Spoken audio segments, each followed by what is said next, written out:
Okay, we might just start them for when the people arrive.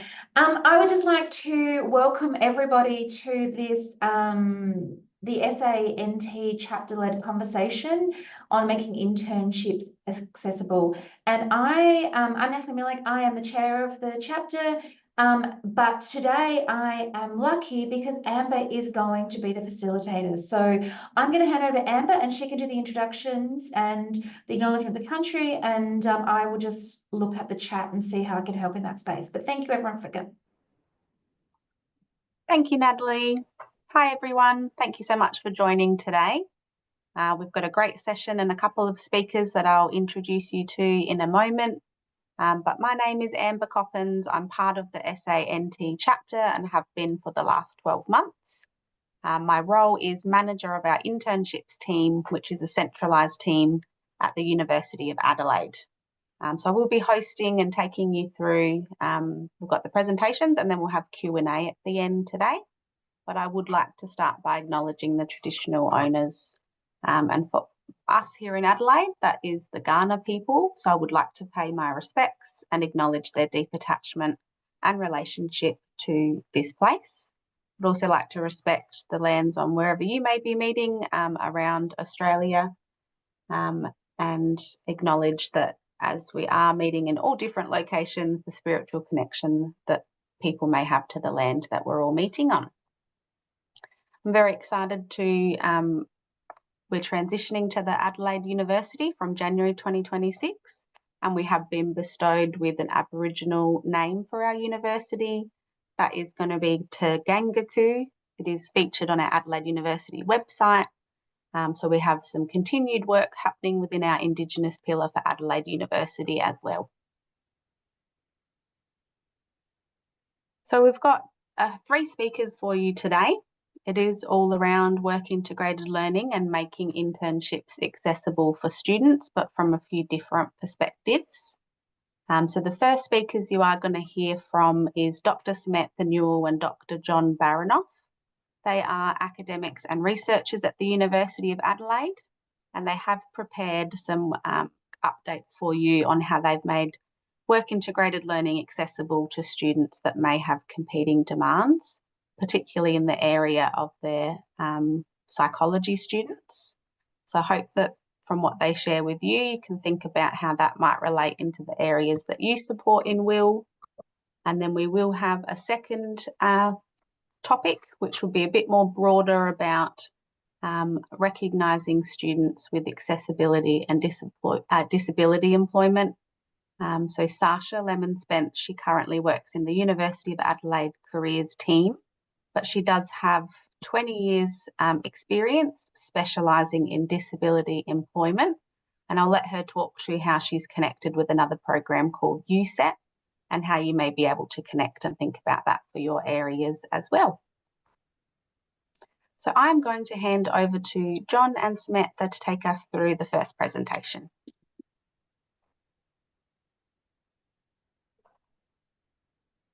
Thanks, Amber. If you could just take it to that first slide. I'll be sharing some of our research on making internships more accessible for psychology students with competing demands. So we're going to talk through some of the barriers students face and practical solutions we've co-created with students and host organisations. I'll just start with a bit of a definition. Obviously, with work integrated learning, we're thinking of it as an umbrella term for experiential learning opportunities, with internships being one really important, but not the only mode. And as educators in psychology, we see these experiences broadly as very beneficial to students, obviously developing practical skills, applying their knowledge, and building confidence and enhancing employability. So currently, up to this point, only 10 to 12% of University of Adelaide psychology students participate in undergraduate WIL. And historically, Australian psychology programs haven't been required to have industry placements until the postgraduate level. However, research shows that undergraduate internships significantly improve that transition from university to workforce. And as part of our aforementioned university merger, there is a strategic aim for the majority / all of our students to engage in WIL. So we're facing a substantial scaling challenge with this. And so the central challenge is that some students may have challenges with undertaking traditional internships due to competing demands. And when we scale up, we'll potentially amplify accessibility issues if that's not managed. And so this research therefore prioritises student voice in finding some solutions.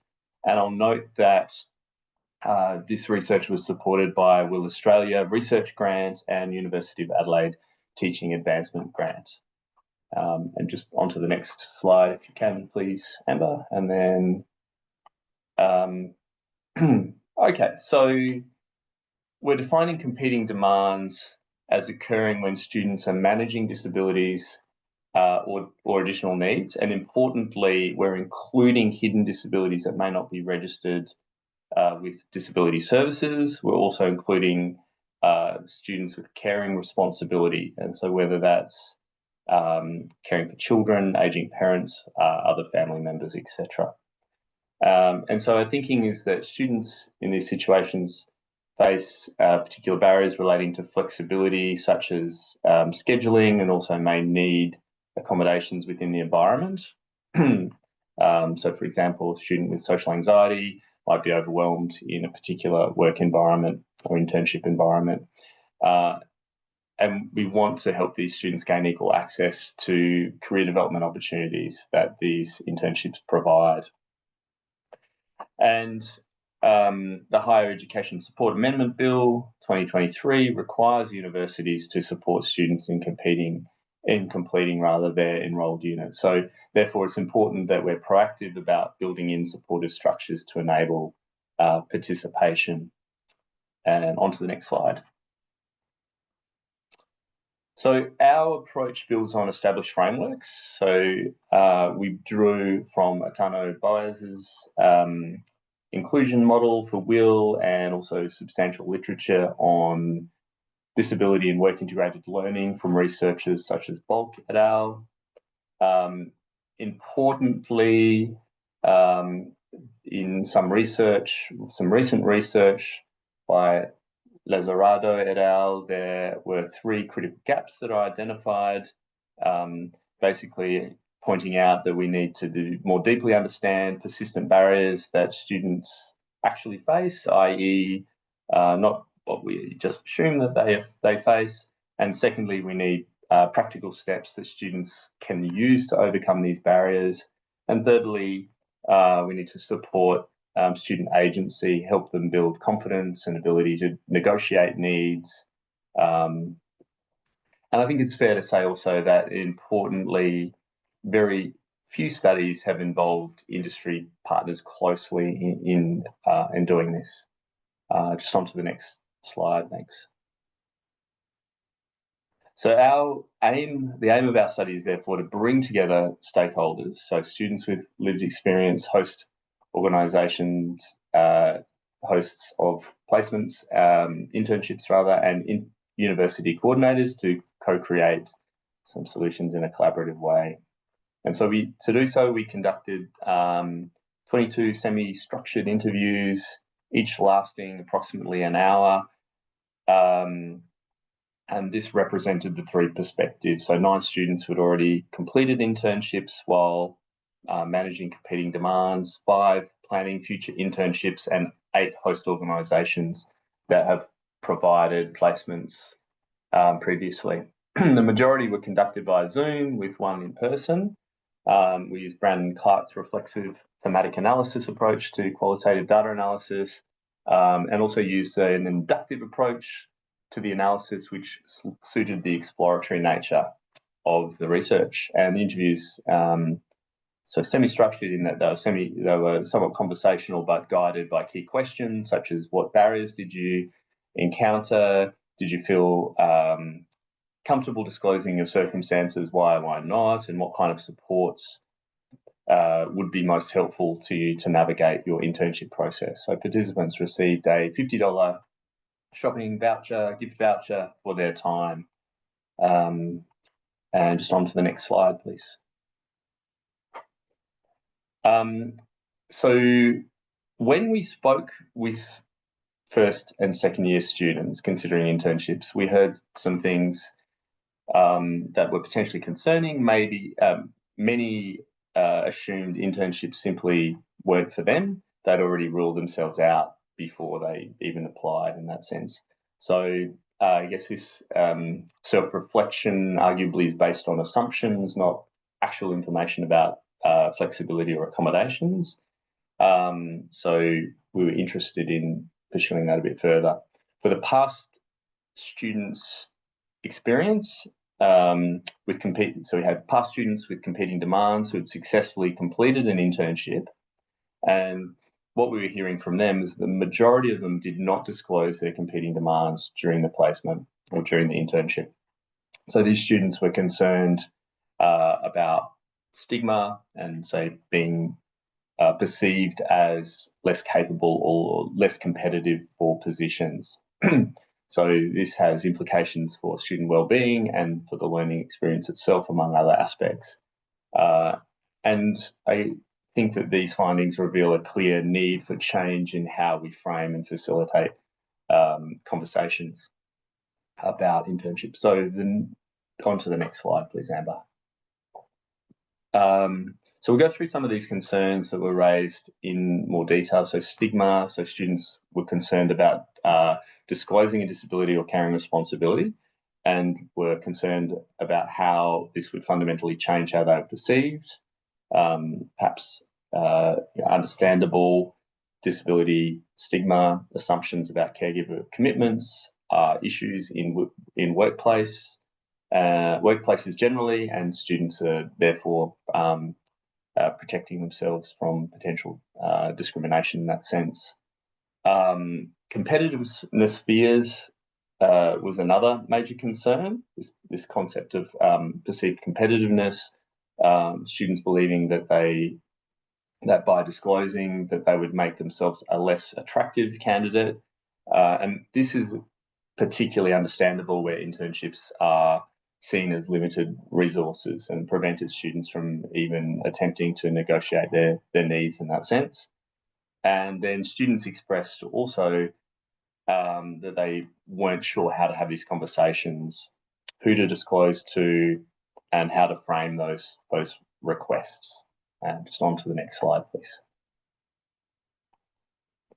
So when we interviewed representatives from host organisations, we found a high level of openness to accommodation. So this was refreshing, and genuine interest in flexible arrangements. So some hosts were already using hybrid models and offering workplace flexibility, and they expressed willingness to work closely with university teams to design projects that could accommodate different needs.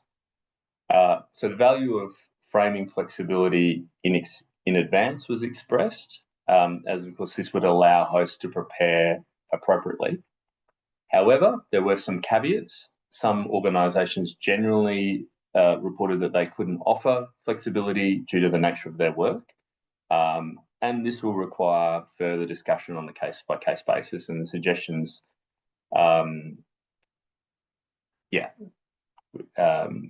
there's also, I guess, there with the flexibility, changing skill development and experiential learning, the debate about experiential learning, there was some hesitancy from some hosts who were firmly of the belief that being present during the times that other staff were there in organisation provides more opportunities for experiential learning, and these hosts view hybrid or online experiences less than in terms of skill development.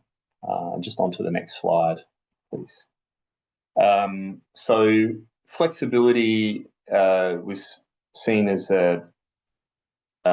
something that should be discussed from the host perspective, framed and communicated up front, rather than having the students have to bring it up.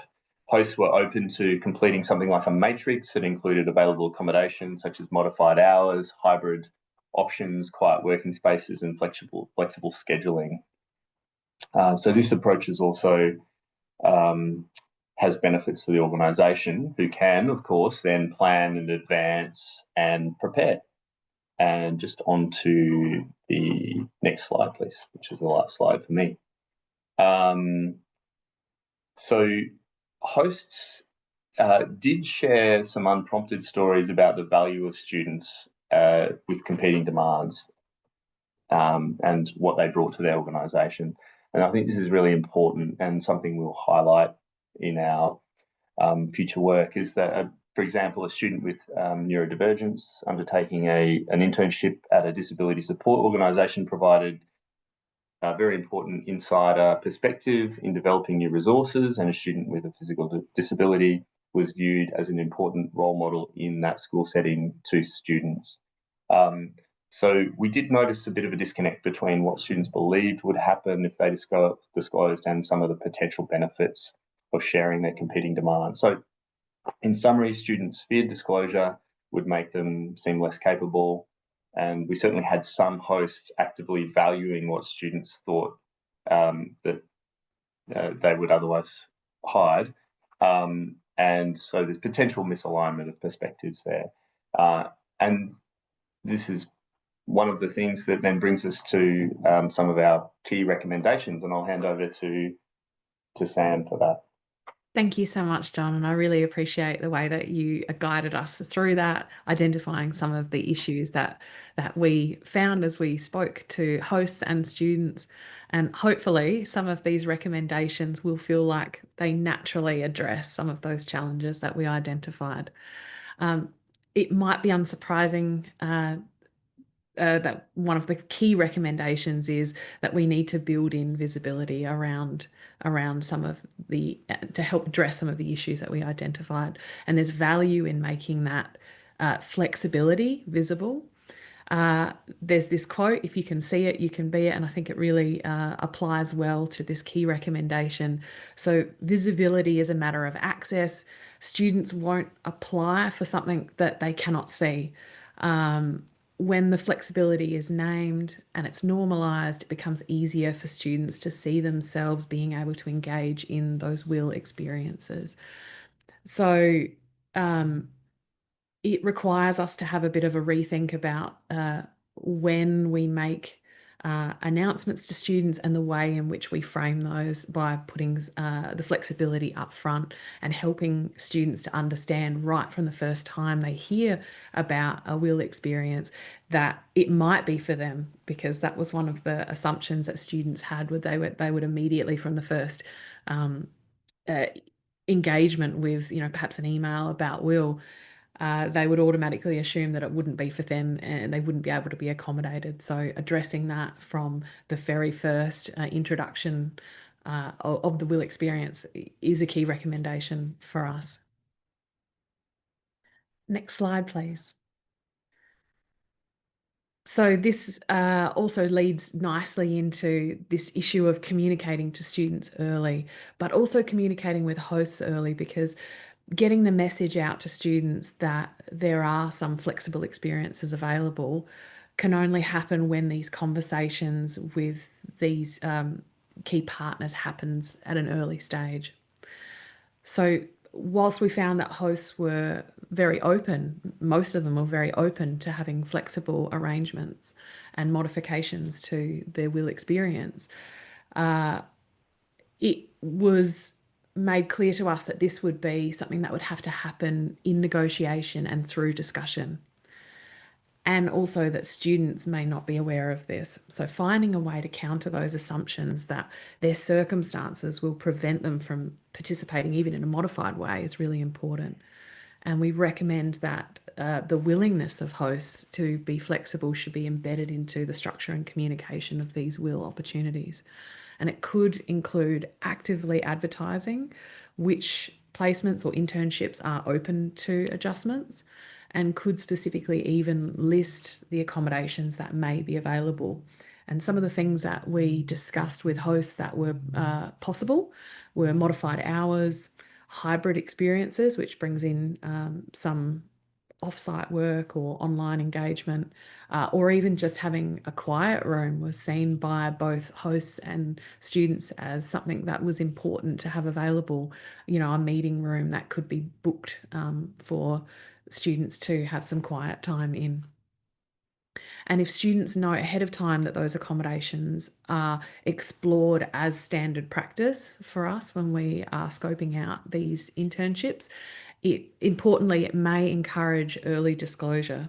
So if we front end our advertising, our exploration and scoping with hosts, if we front end that with accommodations in mind, then it sends a signal to students that we prioritize this, and in doing so creates a culture where students feel comfortable then disclosing. So what this is one of the reasons why we think it needs to be advertised and communicated early, because we want to build that culture of disclosure, because that ultimately will lead to more fulfilling student experiences and for them feeling like they can participate.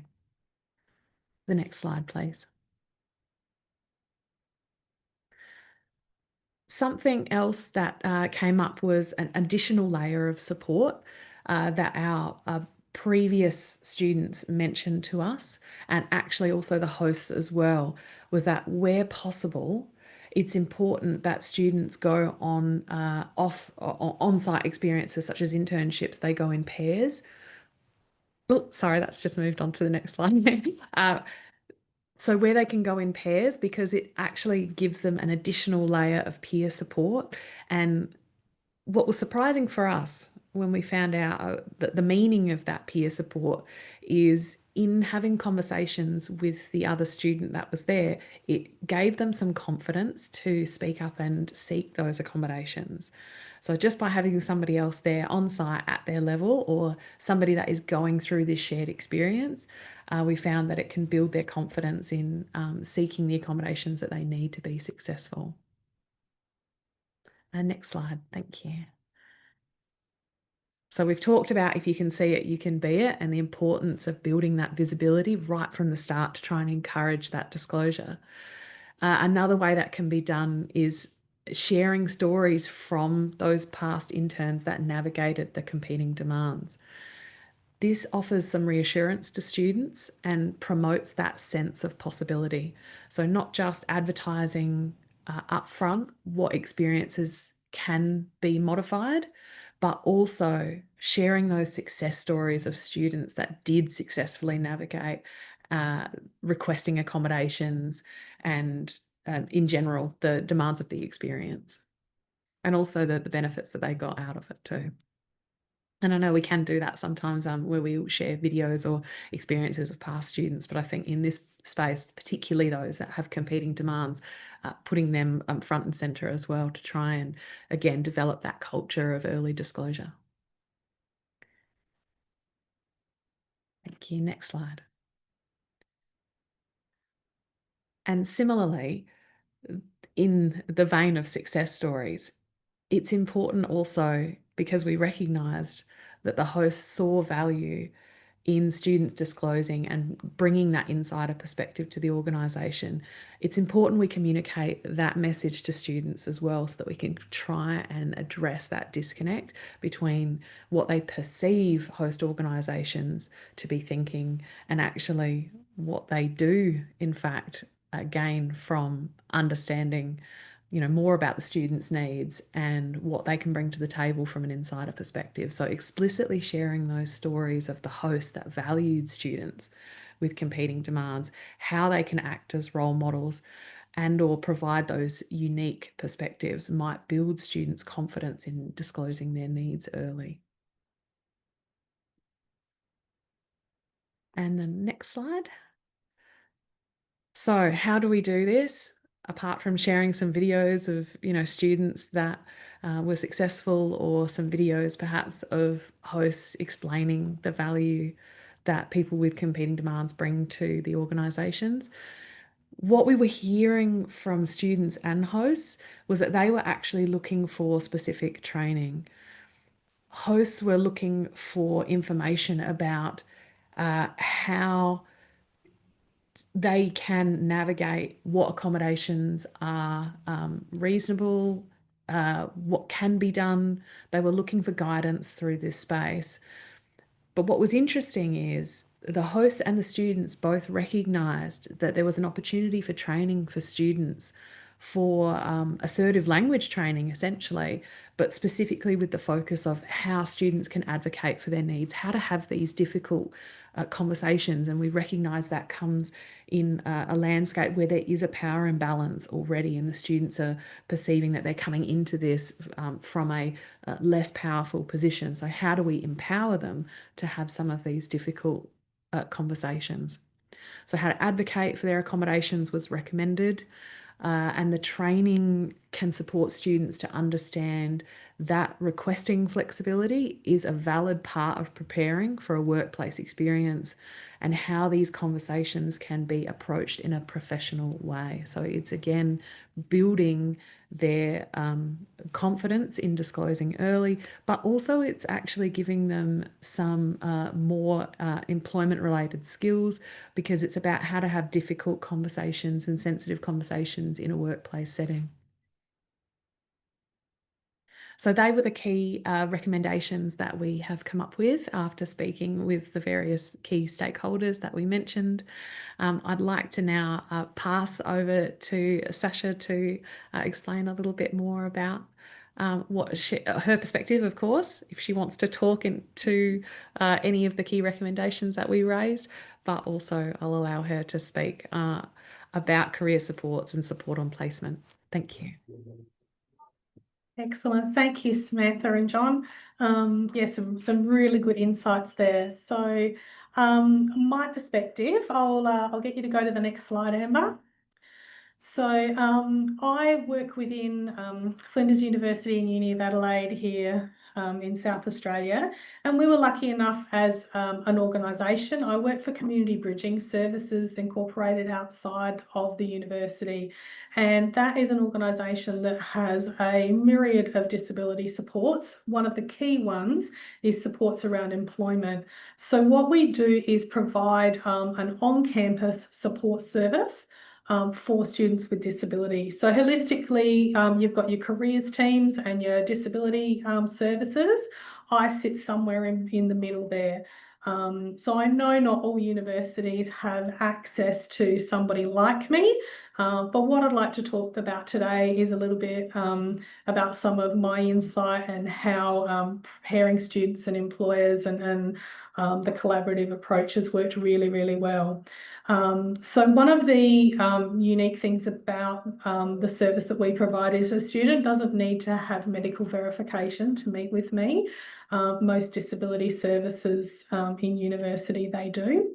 And we've been doing this since 2018, and we support students across all colleges and at all stages of their study. I'm a big believer in if a student is going to have a poor experience on placement or on an internship, that is going to affect the whole rest of their study and their confidence and commitment to doing future placements and internships and engaging with employers. So if we can catch it early and provide support, that's part of the key, because the main goal is to get students out there into graduate and skilled work. So next slide. So I just wanted to put this slide in. I tend to always chuck this in because I think it's really important to understand what disability is. It's not just a person with a vision impairment or a wheelchair. We're talking about things like mental health, those non-visible conditions. So things like arthritis and genetic conditions. We've got neurodivergence is talked about a lot, and sensory adjustments, but there's also conditions like epilepsy and asthma and things like that. So they're all very unseen, and sometimes they might not need much adjustment, but it's important for the individuals to understand what support they may need. Next slide. So things that I'm helping students with, and obviously, again, this is a specialised service, the University Specialist Employment Partnership. But these are just some examples of all of the things that I do with students. And, you know, some of the main ones that we're probably talking about today are, you know, understanding workplace environments, disclosure planning, which I'll touch on a little bit more in a minute, advocating to employers, and developing understanding about how their conditions impact them. So one thing that I try to do with students is don't talk about so much about the diagnosis. It's more about how does that condition impact you, and then that's a way that we can start to learn and get them to educate themselves about what supports they need. Next slide.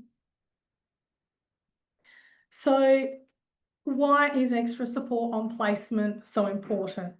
A fear and anxiety is a big one, delaying students arranging placement. So if for example, with neurodivergence, there are behavioural traits with different types of that where there will be a delay in taking action. It's not through laziness, it's just through the way that that condition impacts them.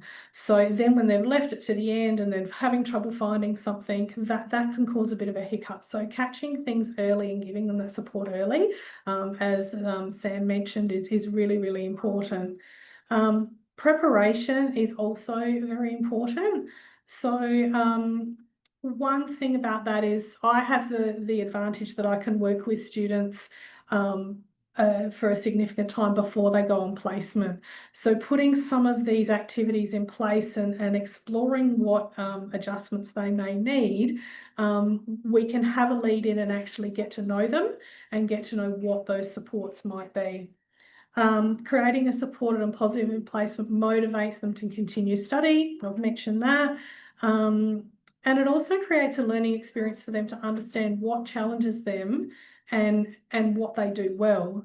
So I've had some amazing experiences, and John touched on this as well, about where you know, you can identify a real skill that students might have that may not have otherwise been identified, and employers will actually say, oh my God, this person has been amazing, you know, in this area. So and a lot of them, because they haven't been in a work environment, if we're talking about students who have come straight from high school, some may not have even had a job before. So moving into that workplace environment, they don't actually know what support they're going to need. So being able to explore that with them is really, really important, to be able to pick their brains a little bit, I suppose, on what has challenged you through your study and where have the hiccups been, so that we can sort of help support them and give them ideas about what might be a challenge for them. We know academics work really, really hard and sometimes don't have that extra time to spend exploring this sort of thing. So understanding what support services you've got within the university to help with that process with the students, and I'll talk a little bit about more as we go.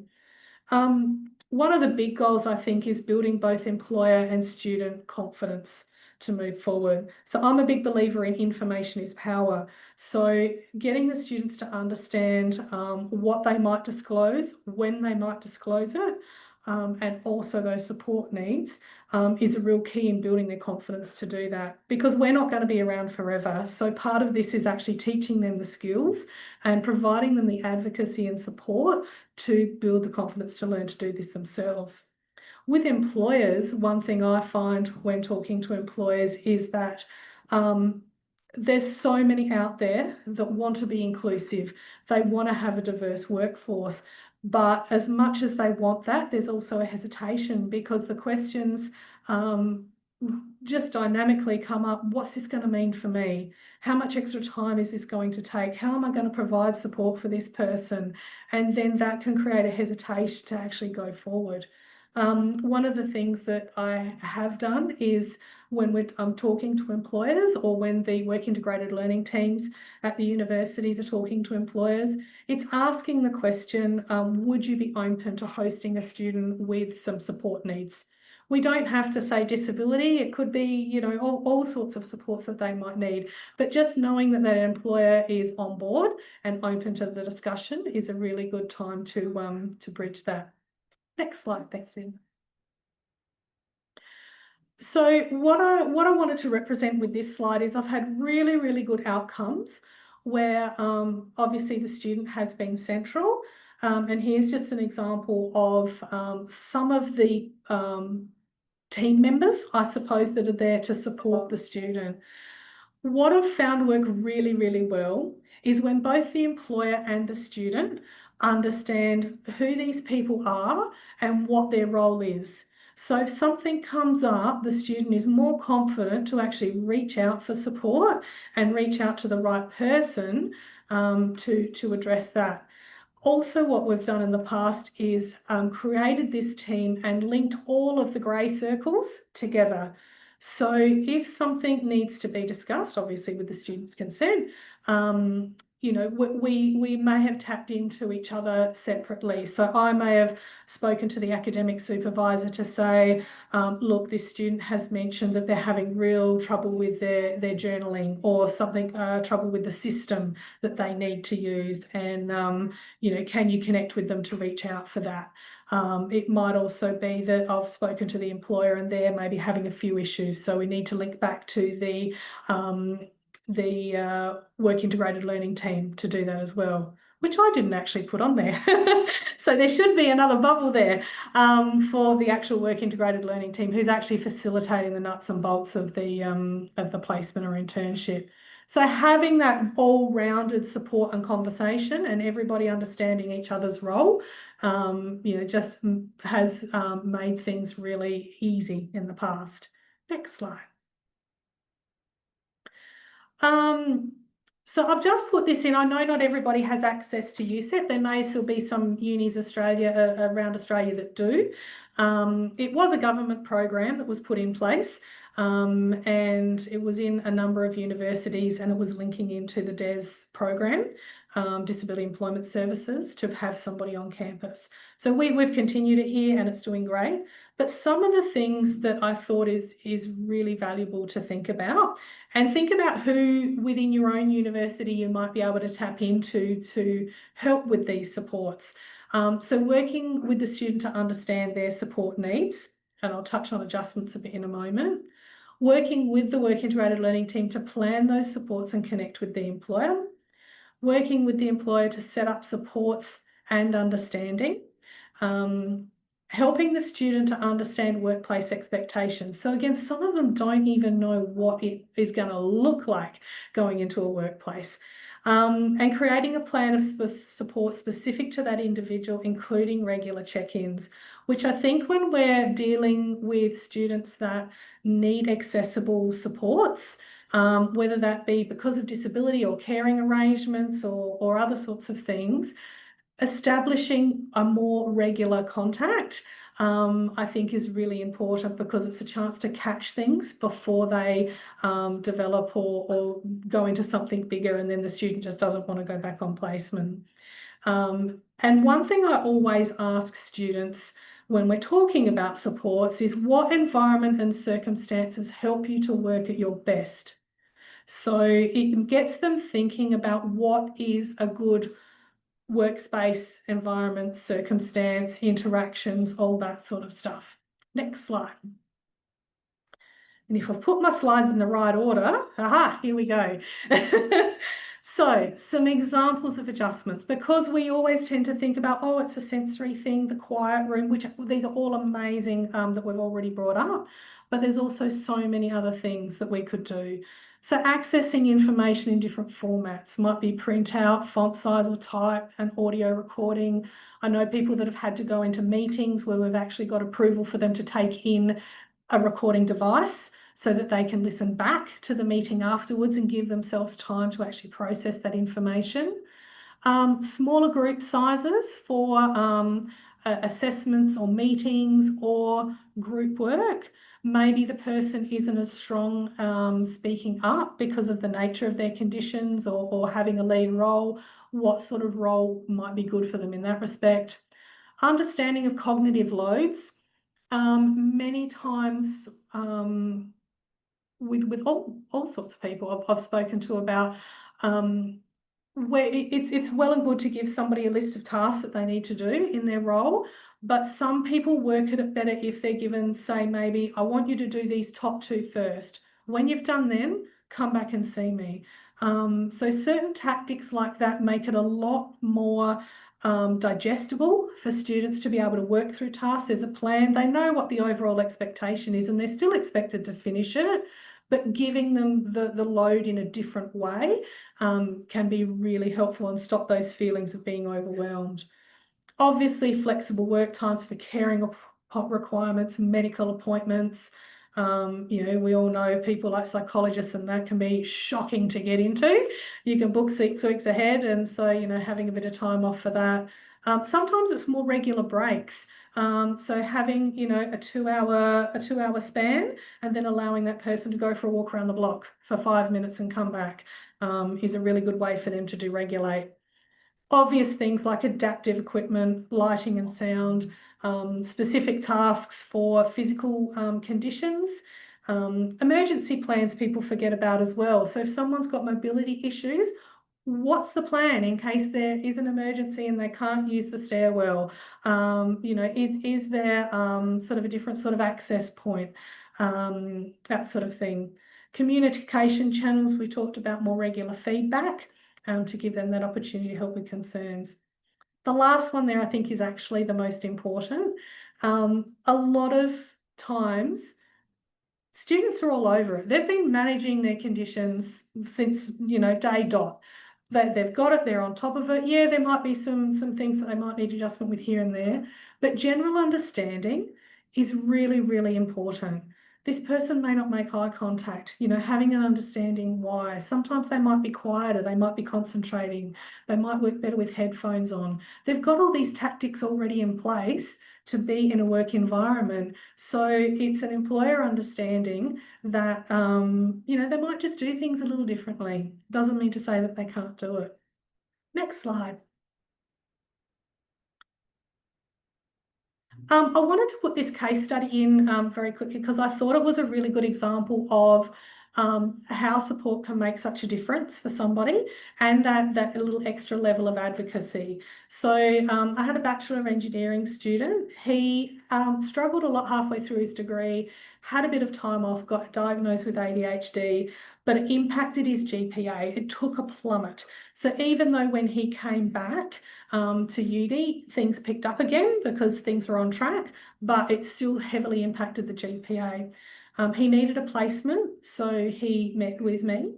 We determined his history, the challenges and the top preferences for placement, and reached out to employers, got the interview for his first preference.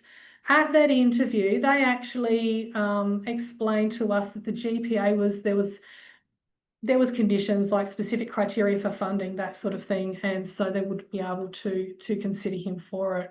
So there was a little bit of intervention by me, and it was like, you know, let us tell you a bit of this story first, obviously with the student's consent. When I asked this student to tell them a bit about some of the experiences he'd had, they were like, hang on, wait there, I'm just going to go get someone. So they got one of the project managers to come in, and they actually got talking, and they talked between themselves for 30 minutes. So we were just there. But it was a really good way for them to actually see what skill this person had and the knowledge he had. By the end of the interview, he was offered a placement. We had that regular support and that circle of support for him through it. And also behind the scenes, we were pointing him in the right direction for NDIS supports. So he actually completed his placement. One of the things the employer said to me, and this touches back on Samantha's point earlier about that positive impact, is they said, this guy's got a superpower. He can actually see things and find things in quality assurance that nobody else can see. And they couldn't understand why, but they're like, he's a gun. And of course, there was adjustments that had to be in place to support him. But they're like, he's awesome. And they offered him a full-time graduate role. Still there, gets time off for his medical appointments, and yeah, he's doing really well. Next slide. So aside from that, this is one of the bit of feedback I got from his parent. I know these slides are going to be shared, so I won't read it in full. but it's just the, the assistance to find the internship placement, to complete the degree, and the transition to full-time work with the same employer has been invaluable. What shone through was the ability to support him by really listening to the conversation by him and his employer, and only involving ourselves when the assistance was clearly needed. So it really shows sort of that all-round support and how it can make a good change. So next slide.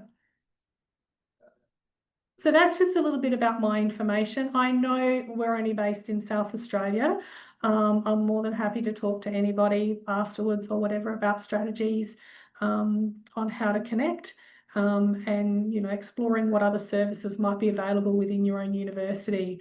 So one of the first points I would imagine would be the disability services team, but then there is also student support services, as you would all know, within your own teams. Do a little bit of digging, counselling services, stuff like that. So I'm really lucky I've got this unique opportunity to provide this on campus and sit in the middle ground and give this extra support, as an in-kind service to the unis. So that's probably it from me.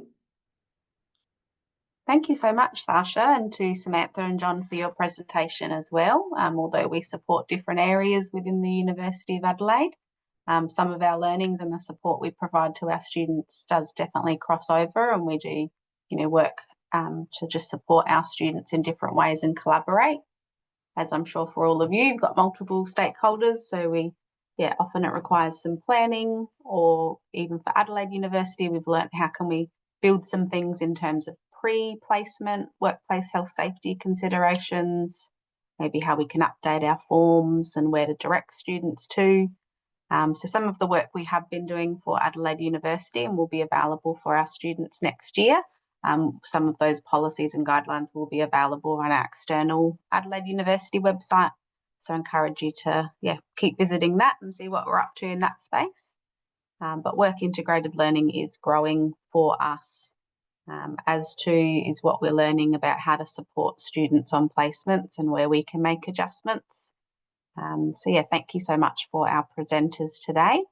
We are happy to answer any questions that you may have. Can I just jump in and just add something there?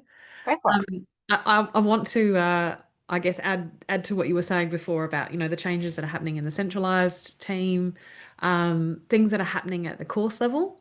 So in preparation for Adelaide University, we have built an entirely new WIL course, which addresses, what John was talking about before, about how we are having to scale up to increase our offering to all students. So part of that was actually getting to implement some, if not all, of the recommendations that we developed through this study, and actually put it into practice in the development of the new course. So it's really nice when a research project, this actually happened, in the early stages of the merger. We gathered the evidence, we worked out what evidence-based practice looks like in terms of our context, and then we were actually able to put it into action in the development of the new course, which our psychology students will see in 2027. So it gives us next year to still make sure that we are building up those relationships and getting everything in order, gathering those and creating those videos of positive student experiences, so that when we have that next cohort as part of Adelaide University, a lot of these recommendations are enacted right up front. Great, thank you. So I've just checked the chat. We've got some great comments and words of support, and someone will connect with you a bit further, Samantha. But we do have a question. Neelofar, please take yourself off mute. Happy for you to ask any questions. Thank you. Thank you so much, Amber. Thank you so much, Samantha, for excellent presentation. I guess I just have a comment and a question for all of us, maybe, and I'm sure people would be able to relate to that. So I really appreciate, and I think that is one of the key things. My context is that my work mainly revolves around postgraduate psychology placements. So when we are doing front loading about, which we need to, that's important to be upfront, open disclosure with consent and everything. I'm curious about your learnings findings around the management of expectations from the student when you have this front loading, that there will be opportunities for flexibility. So that, how much flexibility, any things that you felt were more challenging than others, any particular student presentations where you found that type of flexibility, no matter how much you lay it out, would still be a challenge in terms of how much would be expected. On the other side, any learning that you had around managing the agency's expectations despite the front loading. Samantha or John, anything you want to share, just additional learnings or even postgraduate learnings from yours to start with? In terms of the findings of the study, something that we posed to them and discussed through was, what does this look like to capture those early stages of what accommodations can be reasonably accounted for? And what was communicated to us is they didn't mind the idea of completing a matrix as to being able to tick what they could reasonably accommodate for, but they preferred to have it as a conversation. And I think it was around managing those expectations. If they were to tick that they would be flexible, then if that's communicated to students without any additional context of what that flexibility looks like, then there were concerns from hosts that they would have to be endlessly flexible, and which was then where some of that hesitation came in. So whilst there are some things which may be able to be matrixed or tick boxed, other things like discussions around flexibility and what that looks like for that particular internship or context really should be scoped out through a conversation and communicated more specifically. That's what we heard in terms of managing those expectations. But I'd really like to ask Sasha, in practice, this is what we're hearing. Yeah. What does it sometimes look like in practice, managing expectations?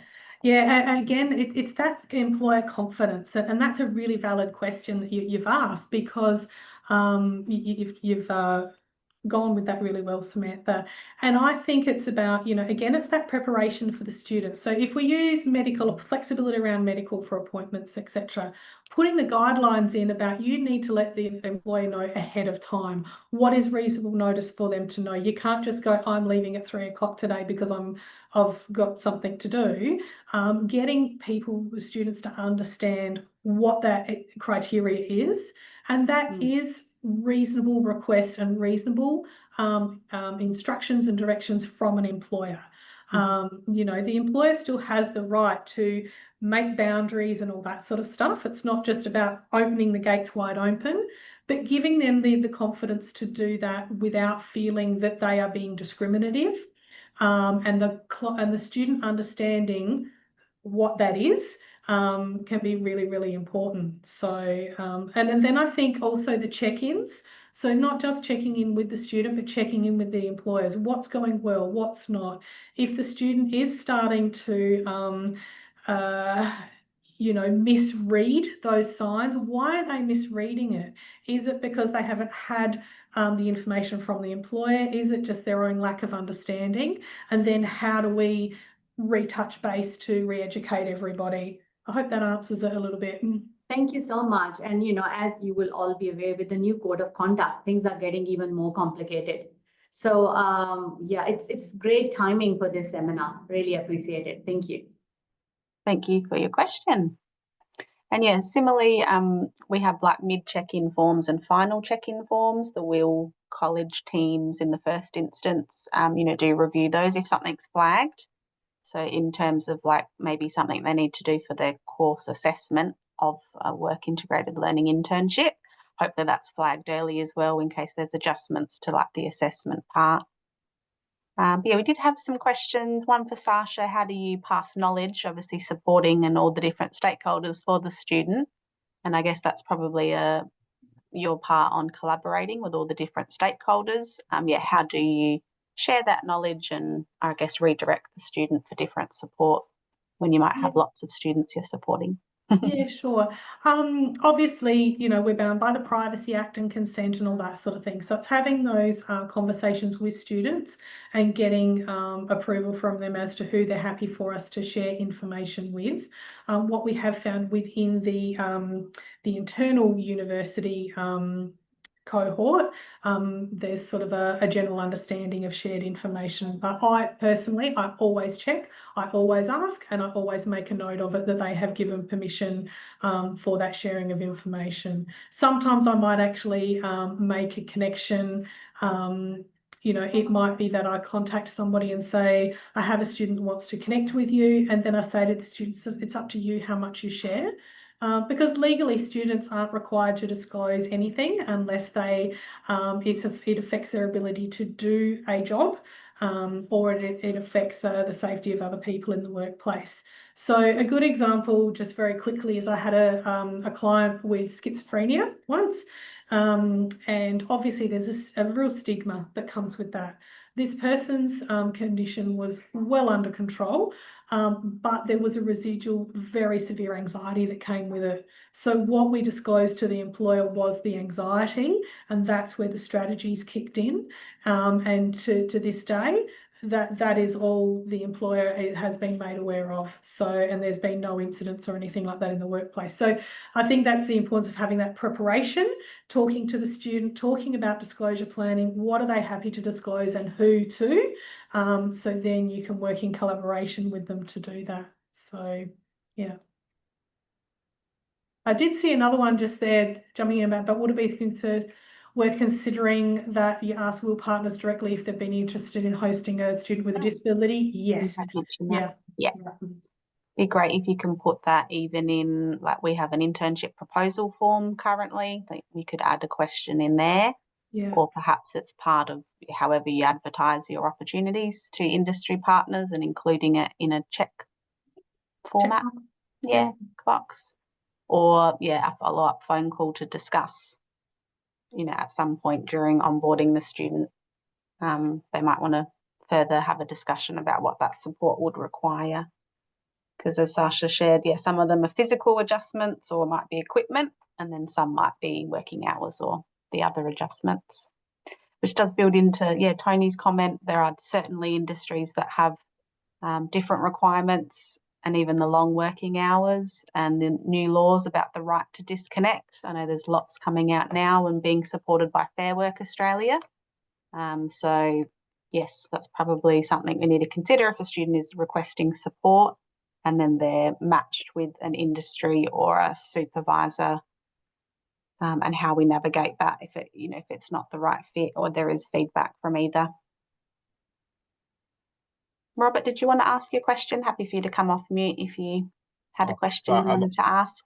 Yeah, I would love to. I had a really profound experience with a student that had a disability, and I think the hardest thing, I guess, in probably all of our line of work is actually getting information to the students and getting them to self-subscribe to it, because short of profiling our students, we're not gonna have that ability. So the gist of this student was, they're pretty much their entire, and I got to know them very well through the process. Their first will got terminated in 3 days, and they already had very low confidence, and it completely destroyed their confidence.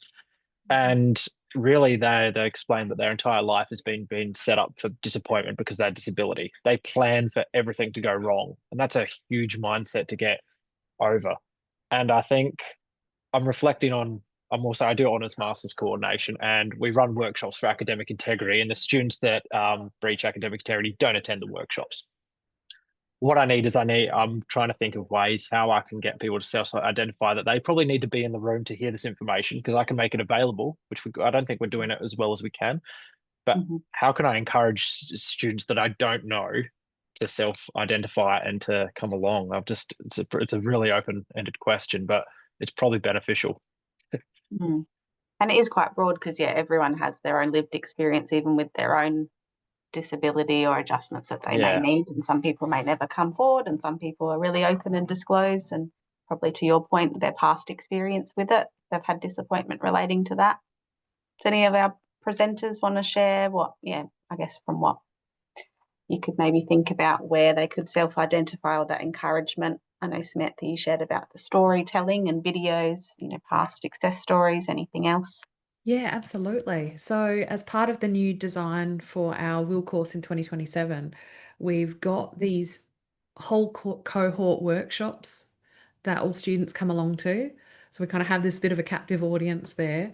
And one of those sessions is already set aside for that assertive language guidance. So, there will be a specific instruction about how to have those conversations, what and if and how to disclose. So, and that it will be right up front before they even go out onto these experiences. So right from the start of this cohort coming together, like I said, it's about building that culture and front ending it.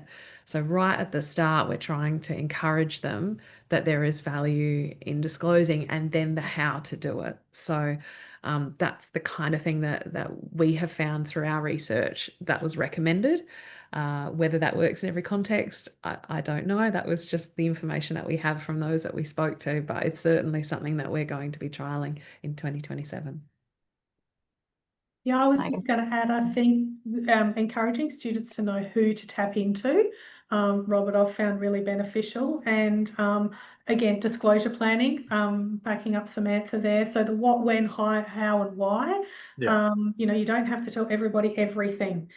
Students can get caught in this thing, and some conditions, they're actually prone to telling everything. And it's like having to rein them back in and go, no, that's not relevant, just keeping it real. And the other thing was, I think, keeping the open door and building their confidence to actually seek the help. So like you say, if a few days into placement they're feeling rocky, know who they can reach out for that and have that conversation. And that might be enough to point things in the right direction. Yeah, cool. Thank you.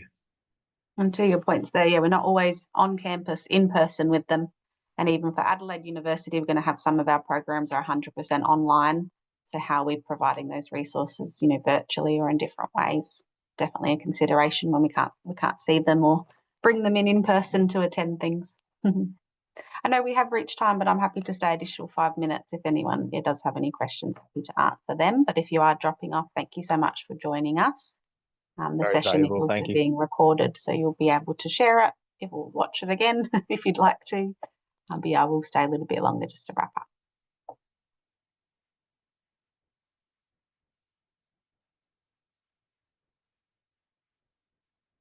Did we get through the questions online? I was trying to read them.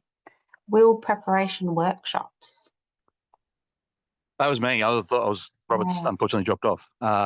I'm from RMIT. I'm a career consultant though, and I specifically work with students with disability. So we're pretty unique in that position, like employed by the uni. But like I sort of often talk about, and this is probably a bulk of my work, is doing work integrated learning adjustments, and but in building it into any like general workshops that you're doing in preparation for WIL, then you're sort of doing that universal design idea that you just never know who you're speaking to, and it's sort of raising everyone's confidence in that perspective as well. I think it's a really important part. And again, working at scale, then it's a nice way of doing it.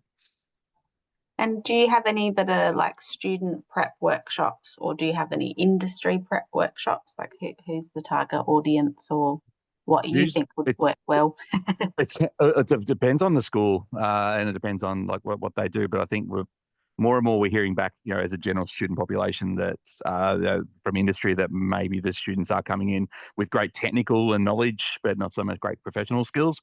So we're like sort of embedding a lot of these preparation workshops so they know what to expect. But as part of those workshops is also talking about, hey, well, if you live with a disability, or if you have an equitable learning plan, have you considered these things? And if not, then this is where you can go for supports. I run a workshop called Reveal or Conceal, and so on and so forth.